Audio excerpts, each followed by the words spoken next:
For more analysis, we're joined from Cairo by Dr. Mohamed Osman, International Relations Specialist, and from Washington by Mr. Fadi Hilani, Senior Fellow at the National Council on U.S.-Arab Relations. Welcome, gentlemen, to Q News.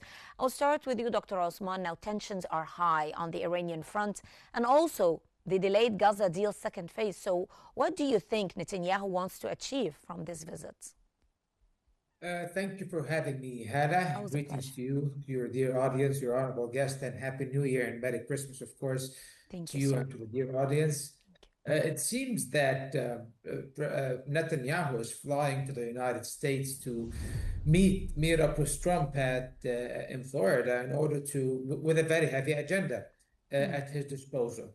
The man seeks to basically deconstruct the entire efforts or the entire calm that has been reached in the region over the past few months. He wants to reignite the war against Iran, even reopen the front against Lebanon, and even possibly delay the implementation of the second phase of the Gaza deal to make that conditional to the full and immediate disarmament of Hamas, which is something, of course, that he knows very well is unattainable, which automatically means the reactivation of the Gaza front as well. And of course, his main focus right now is on Iran. It seems he has intelligence, what he considers to be valid intelligence at his disposal that indicates that Iran is rebuilding its missile program, that it is replenishing its stockpiles of missiles and launchers as well, and also rebuilding its enrichment facilities. All of that, of course, so that it can be a pretext or justification for carrying out another war of aggression against Iran, which will basically push the entire region back to this vicious circle of chaos and destruction. Will the U.S. administration be receptive to these Israeli urges? I do not believe that the Americans are really interested in basically setting the region on fire. Given the current circumstances, they are very interested in maintaining the peace and the calm in Gaza. They are interested also in not reigniting directly without exhausting all the diplomatic options, the war against Iran. And even Lebanon, the United States is reportedly for a calibrated escalation against Hezbollah and not an entire all-out war against Lebanon that will basically wreck the country and put the legitimacy of the new Lebanese leadership, President Oun and Prime Minister Nawaf Salam's authority and legitimacy into question. So these are all very contentious issues, and we will see whose viewpoint will prevail in Florida. Is it going to be is Bibi Netanyahu going to carry the day, or will President Trump prevail in his urge to, or his desire to maintain some sort of calm in the Middle East? Or will they basically barter with one another, and maybe Netanyahu will present some concessions in Gaza in return for the U.S. green lighting an escalation against Hezbollah or Iran? We will see. Yes. Mr. Hilani, now Netanyahu is meeting Trump to discuss Gaza, Iran, and Lebanon. So from Washington's perspective, what is Trump trying to achieve strategically from this meeting? Yes. First of all, good morning. Thank you very much for having me, and Always a greetings to pleasure. your esteemed guest in Cairo and your honorable audience. So, Thank you, sir. obviously, this meeting comes at a very, very sensitive time. As we know, there has been some concerns from the U.S. administration regarding Israeli behavior, escalatory behavior, if you will, in the Middle East and in a number of live theaters, including, as you mentioned in your report, Iran, Gaza, and of course, Lebanon and Syria as well. So this meeting is seen very much as a recalibration of the relationship between the two leaders, more than an alignment of the two views. As we know, the U.S. and the Trump administration have been heading towards brokering peace efforts in multiple places, whether we are speaking about Gaza or even about Lebanon. And we know that the end of the 12-day war with Iran last summer was very much enforced by the United States. So what we are talking here very much in that meeting, we are thinking about setting the agenda between the two leaders for what's coming next in 2026. Obviously, the hawkishness, as you referred to in your report also about Israel Prime Minister Benjamin Netanyahu, has not been met with very much satisfaction by the United States. Speaking about escalating military tensions, of course, between Israel and Hamas. We know, for example, that the killing of one of the Hamas leaders on December 13 Ra'ed Saad was very much condemned by the United States. And President Trump at the time said that we are looking whether this violated the peace deal in Gaza. We know that also the escalation in Lebanon has been very much met with concerns in the United States that this could derail into an all-out war with some Lebanese factions, of course, mainly Hezbollah. So what Netanyahu is trying to do in the meeting with President Trump in Mar-a-Lago, obviously, is trying to have the president's support to what is coming next. Obviously, the last few months have showed that the U.S. Support is not a blanket support to the Israeli government. There has been many conditions about what the Israeli can do next, and we know that President Trump, in many instances, have put rails to Prime Minister Benjamin Netanyahu. However, when we are talking about theaters in the Middle East, like Gaza, Lebanon, Syria, and even, of course, Iran, these are very much challenging theaters, if you will, because of the huge challenge which the United States sees as Iran influence in the Middle East. One thing I can say for sure is that both President Trump and Benjamin Netanyahu, they have the same destination, but different timelines. The ultimate goal is to cripple and get rid of Iran's influence in the region, try to contain what is called Iran's threat of developing ballistic missiles. But the timeline is different. In the United States, the view is that this has to be phased process. It has to be through ceasefires, through agreements, and through diplomatic channels. Israel wants to get this done through military force, as we know. So what's going to happen in this meeting is going to determine what is coming next. Is it going to be diplomacy over military force? We have to wait and see. Yes. Dr. Osman, now Israeli media describe this visit as critical for Netanyahu amid political deadlock over how to implement the second phase of the Gaza deal. So how does this visit reflect the strategic importance that Israel places on securing Washington's support for its policy towards Gaza? Without U.S. support, Israel's hands are tied. They cannot really indulge in any of their policies or their wet dreams that they are pursuing in the Middle East without the unconditional, unlimited support they get from the United States. So if they wish, for example, to escalate against Iran, they cannot really do that on the ground without the logistical support of the United States and without also the military and economic support of the United States, especially in the situation if there is to be a protracted, prolonged but this contradicts with Trump's policy of presenting himself as a peacemaker. Of course, yes. So basically now, Trump's policy as a peacemaker, once again, or so he chooses to market himself or portray himself, will stand the test once again. It stood the test for the past year, and he miserably failed on more than one occasion. Most of the wars he ended up being reignited once again. He's attempting to start new wars with a country like Venezuela, for example, and at the same time he is failing to rein in Israel and muzzle its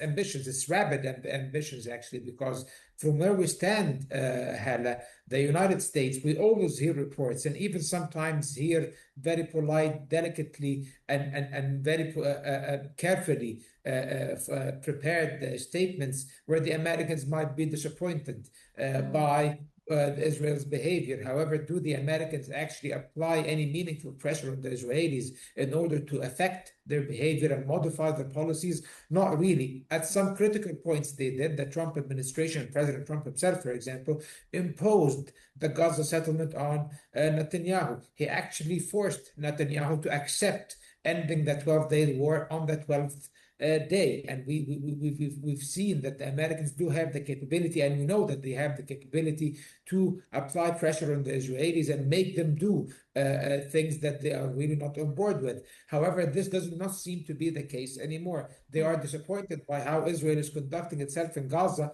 However, they are not really doing anything to basically stop the Israelis and prevent further violations from being committed. But as we are seeing right now, even though the Israelis, and we have heard that President Trump wishes that Israel withdraw to new lines in Gaza or redeploy to new lines in Gaza. What we are seeing is that the yellow line, the so-called yellow line, which is basically the de facto border between Israel-controlled Gaza and the parts of Gaza that are not under Israeli control, is moving westwards. They captured about 5 to 6% more land during the ceasefire. It's a moving ceasefire, it's a moving front line, and it's a one-sided ceasefire. Over 120 Palestinians, mostly civilians, also were murdered during this so-called ceasefire. So basically, the Israelis, the same as and the situation, of course, is the same in Lebanon. So Israel, theoretically, is abiding by the agreements that were brokered by the U.S. administration. But on the other hand, on the ground, they are constantly violating them, and the U.S. is not doing anything. So my final word with this track record, I really do not have enough confidence that the United States and President Trump during this upcoming summit with Netanyahu will actually force him to abide by the agreements that have been reached with regards to Gaza and Lebanon especially. Yes. Mr. Hilani, now several reports know that Trump wants to prevent a wider regional war. How does this objective shape Washington's discussions with an Israeli leadership that's pushing continued military pressure and escalation, as Dr. Osman mentioned? Yeah, it's very important to keep in mind that these talks will focus on, of course, delivering to the Israeli side what the U.S. wants to see in the Middle East, which is, of course, economic prosperity and stability in the region. And that cannot happen while, of course, the Israeli side is pushing the region towards war through escalation. But let's remember that when we are talking about these different theaters, which we are discussing at the moment, these are all fluid theaters. So what is agreed in Florida today can actually change over the coming weeks because of any kind of miscalculation by any of the active players in the region. We can think about the Israeli side trying to push the United States towards supporting a military strike, possibly on Iran, or some kind of delay in withdrawal from Gaza, while the United States may object to this. But because of the fluid situation in the Middle East, these calculations can all change. Let's remember something very important, that usually policy and agreements between allies like the United States and Israel, these agreements are usually conducted behind closed doors rather than public statements. Let's remember that when the war on Iran was waged last summer by the Israelis, there has been a U.S. And Iran diplomacy channel working for months in brokered, as we know, mediated by Oman. And at the verge, when the United States felt that this diplomatic channel is not taking us anywhere, there was a green light for the Israelis to start the war. And all the reports actually, which were leaked afterwards from intelligence institutions or even like the media, they were saying that that war was agreed on by the two leaders, Trump and Netanyahu, throughout all their meetings over the month that, of course, where these negotiations were going ahead. So we understand that this war, the plan for the summer war, the 12-day war on Iran, was not something like a last-minute decision, which Netanyahu convinced President Trump into. The same goes here, I think, in Florida. What we have to rely on and think about is much of what is going behind the closed doors with those two leaders, not the public statements in which the United States keep emphasizing de-escalation. And I have no doubt that President Trump is trying to broker peace in the Middle East. But let's remember also at the same time that President Trump is always chasing what is called peace through strength. which means that a green light to Israel to do any kind of a limited, if you will, military operation here or there can be still seen under President Trump's policy to have peace, because peace can sometimes, and it needs in many instances, as President Trump says, some military power. And so this is peace from Trump's perspective, which is only concerned with Israel, that has the right to defend itself according to its own claims and pretexts, right? And yes, and exactly. And in one a very quick last statement, let's remember that U.S. policymaking is usually conducted through intelligence reports, for example, assessment from leaders on the ground. And usually the United States, when it formulates its decision regarding anything in the Middle East, of course, and in other theaters, it has to go through the military leaders who are very much close to the situation on the ground. So when there is determination that there is something which requires military power, like, for example, Iran developing its nuclear strength after statements from Iranian officials that the Iranian nuclear power has not been obliterated, as the United States said. This can actually lead to some military interference. So again, the situation on the ground is very fluid, and public statements from both sides, especially the United States, may not inform us on what's coming ahead in the coming weeks. So this is why I said we have to wait and see, and the situation on the ground is very much changing. Okay.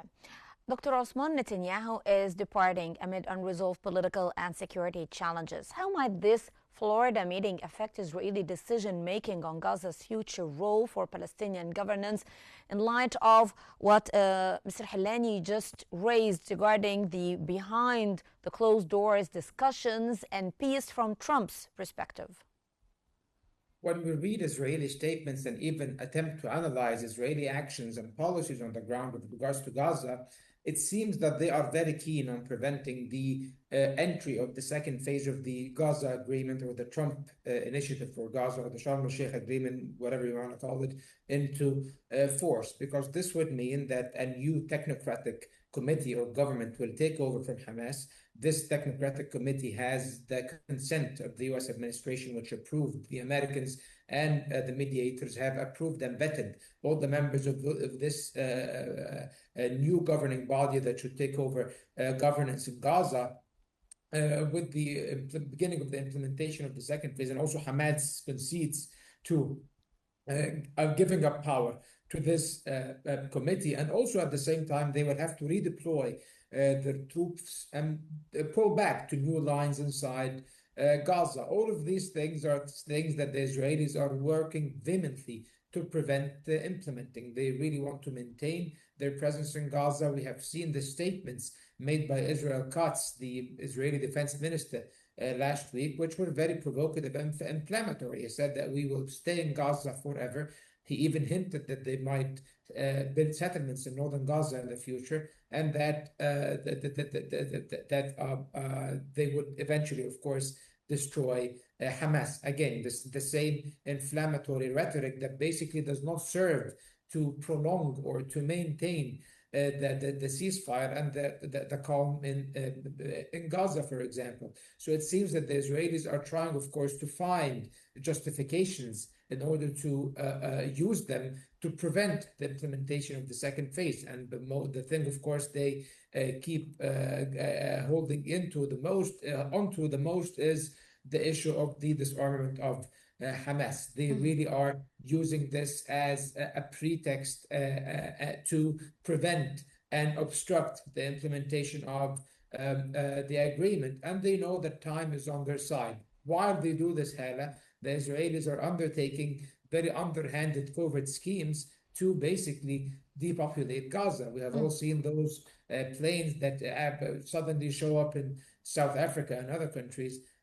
carrying dozens and sometimes hundreds of Palestinian families, evacuating them out of Gaza. And now with the new agreement that the Israelis have reached with Somaliland, not agreement, this unilateral illegal recognition of Somaliland's sovereignty as a state, even though they are just a breakaway region. It has been reported previously over the last year that Somaliland might be one of those destinations that they might forcefully displace Palestinians into. So if you put all of these pieces of the puzzle together, Hala, you see that the Israelis still have not relinquished their Yes. ultimate goal and aim from the war in Gaza, which is the depopulation of Gaza, the eventual gradual depopulation of Gaza, and further expansion into the Palestinian occupied territories, and ultimately, of course, the prevention of any possibility of the establishment of a Palestinian state. Yes, this is the clear, bigger picture on the ground. Mr. Hilani, Israeli media claims that the visit is critical for Netanyahu's international positioning. So from Washington's perspective, what does the Trump administration expect back from Israel in return for signaling support? So, as I mentioned earlier in my comments, the U.S. Support to the Israelis have been clearly not like showing that it's not a blanket support. It has to be conditioned through Israeli behavior, aligning with United States policy for de-escalation and peace efforts, which President Trump is trying to broker. When we are thinking about this meeting at the end of 2025, very much President Trump wants to indicate to the American public that his peace efforts in the Middle East have been successful in de-escalating the conflict in the region by the end of 2025. And at the same time, Benjamin Netanyahu wants to get some political win, if you will, before the end of this year, because 2026 is very much critical to his political future. And we know that there are elections coming ahead. And Netanyahu doesn't want to go into these elections while Hamas remains in Gaza. That will be for him very much a defeat. And his unsuccessful efforts to get rid of Hamas after the October 7 attacks, as he promised very much on the day after these attacks. So what we are talking about here, very much for each one of those leaders, President Trump and Netanyahu, there is very much a clear messaging to their public. President Trump wants to show that his peace efforts have been successful, while Benjamin Netanyahu wants to try to get a political win from this visit by saying to the Israeli public that he still has the support of President Trump and he can go ahead with his agenda on demilitarizing Gaza and staying there until that objective is met. So that is where, in my opinion, the critical point remains. And we are thinking here very much of a chicken and egg approach. What comes first? For the US administration, the framework is that we need to get at the end a demilitarized Gaza. There is no Hamas and there is no also Israeli forces. However, the trick here, the sticky point here is that Israel will not withdraw, as they say, from Gaza until Hamas is disarmed. And this is an approach which Hamas refuses. This could provide Benjamin Netanyahu in the coming weeks an excuse for any military escalation, which I'm afraid the US could, for some reason, give an understanding that this is happening as a reaction to the fact that Hamas is not disarming. And let's remember that President Trump said earlier that Hamas will have eventually to disarm. If not through peaceful efforts, it has to be done by force. And that is where the challenge remains. Yes. Well, unfortunately, our time is up, but I'd like to thank my dear guest today, Dr. Mohamed Osman, International Relations Specialist, joining us from Cairo, and also Mr. Fadi Hilani, Senior Fellow at the National Council on U.S.-Arab Relations, joining us from Washington. Thank you, gentlemen, for your valuable insights and discussion.